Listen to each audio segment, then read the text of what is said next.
कल मेरे भी दो प्रश्न थे, ध्यानाकर्षण था, बड़ी महत्वपूर्ण थे। अल्लाह का मैं कारण नहीं आ पाए।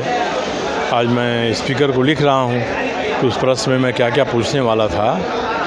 तो मुझे लगता है कि विपक्ष को सदन चलने देना चाहिए, प्रश्नकाल चलने देना चाहिए, ध्यानाकर्षण चलने देना चाहिए और अपनी बात को रखने के लिए कोई दूसरा तरीका इस्तेमाल करना चाहिए।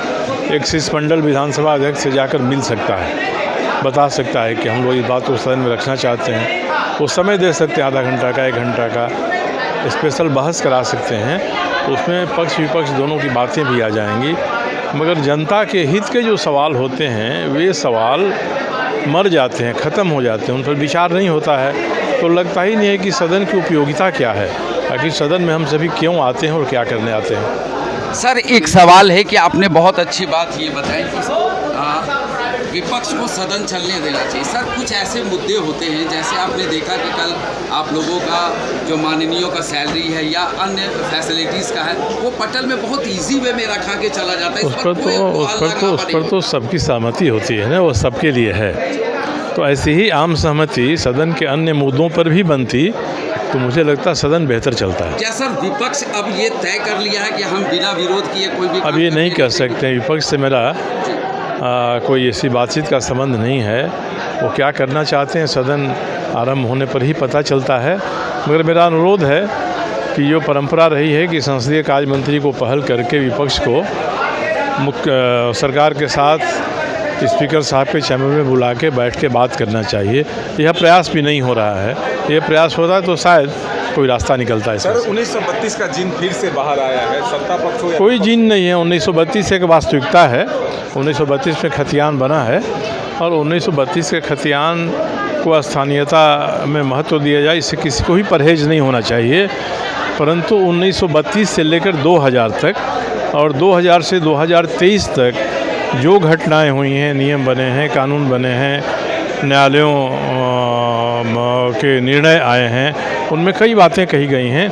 उनका समावेश भी होना चाहिए। 1932 भी हो और इनका समावेश भी हो। लेकिन रोजगार को लेकर के क्या होना चाहिए? स्थानीयता का परिभाषित तो ठीक है, लेकिन रोजगार का पैमाना, रोजगार तो सरकार दे ही रही है। बिना स्थानीयता प्रभावित करते हुए जितना कुवत है सरकार को, रोजगार दे रही है।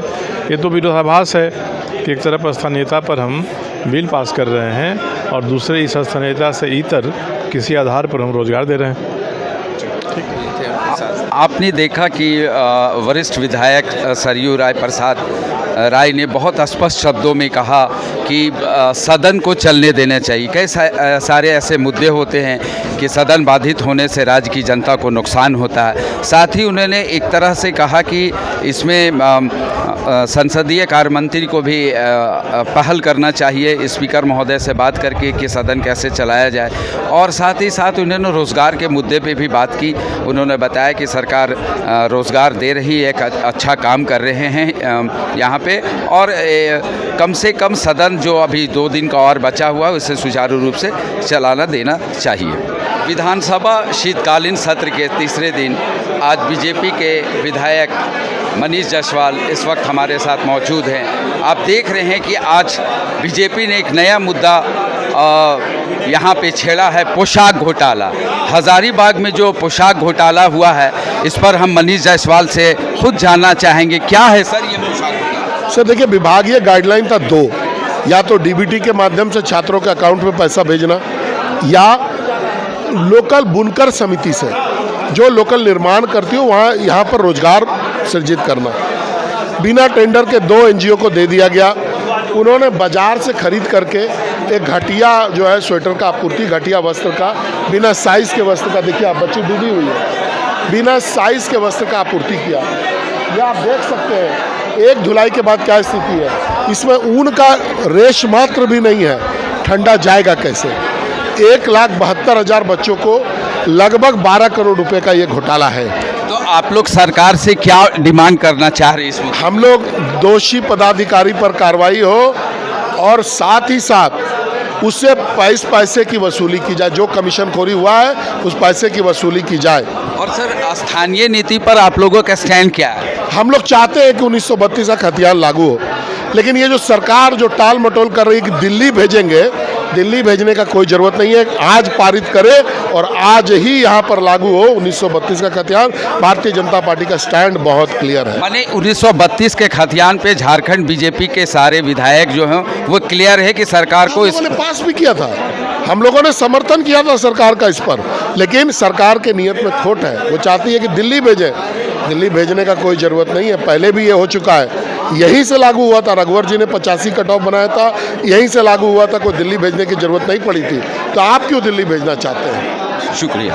आपने देखा कि विधायक मनीष जायसवाल जी ने सारे पोशाक के मुद्दे को यहाँ पे उठाया। उन्होंने कहा कि लगभग 12-13 करोड़ का घोटाला हज़ारीबाग में हुआ है। 1,72,000 बच्चों को जो पोशाक दिया गया है वो बहुत ही घटिया स्तर का था।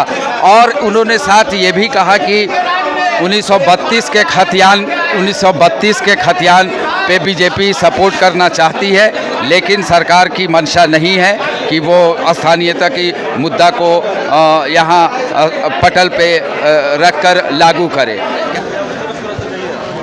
नियोजन नीति तो निश्चित तौर पर नौजवानों के हक और हित की बात है। सरकार पूरी तरीके से गंभीर है और जल्द ही जो है सरकार युवाओं के लिए अच्छी खुशखबरी ला रही है और युवाओं को हताश निराश होने की आवश्यकता नहीं है।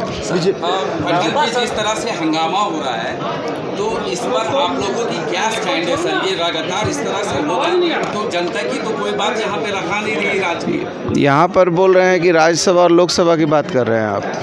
विधानसभा की बात कर रहे हैं। हमने सोचा कि जिस तरीके से राज्यसभा और लोकसभा में सांसदों को निलंबित किया जा रहा है और लोकतंत्र की हत्या की जा रही है, आप उस संबंध में पूछ रहे हैं। सर ये बात तो आपको कल वहाँ उठानी चाहिए थी ना।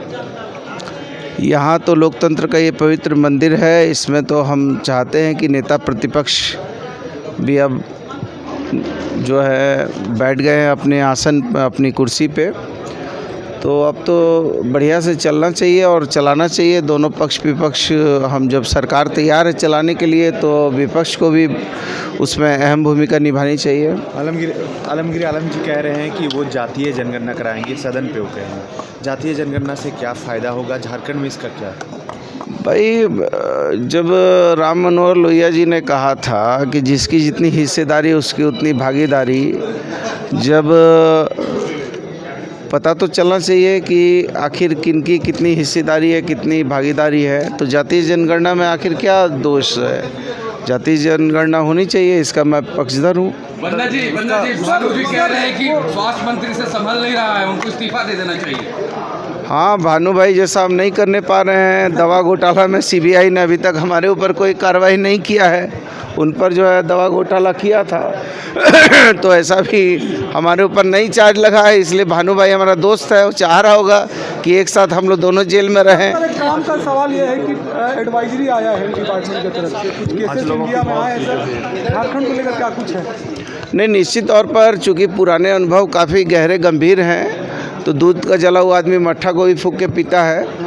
तो कोविड का अभी तक दंश हमारे माथे से नहीं निकला है, अभी फिर से नए वेरिएंट की बात है। तो निश्चित तौर पर हमको आपको सबको जो है इसके लिए सजग होने की आवश्यकता है। देखो एक मानवीय